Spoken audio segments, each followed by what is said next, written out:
Nandini Tayde, ABN news live Marathi channel मध्ये आपले स्वागत। आपण बघत आहात ABN news live Marathi. Ainpur येथे 2 लोकप्रतिनिधी मुरुमची करून चोरी बुडवीत आहे शासनाचा महसूल। मात्र तलाठी व मंडळ अधिकारी मुरुमची चोरी करणाऱ्यांकडून करीत आहे सर्रास हप्ते वसूल।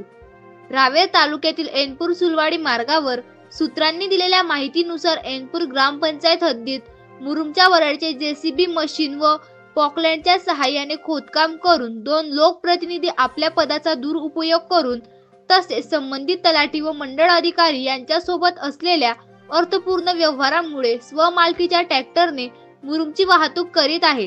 गेल्या अनेक वर्षापासून ग्रामपंचायत हद्दीत असलेल्या मुरुमचे उत्खनन होत असून ऐनपूर गावातील 2 लोकप्रतिनिधी बेकायदेशीर लाखो रुपये किमतीच्या मुरुमची विक्री करीत आहे। याबाबत ऐनपूर ग्रामपंचायत महसूल विभाग व पोलीस प्रशासन कानाडोळा का करीत आहे हा प्रश्न नागरिकांमध्ये उपस्थित होत आहे। प्रतिनिधी Vilas Tayde, ABN news live Marathi.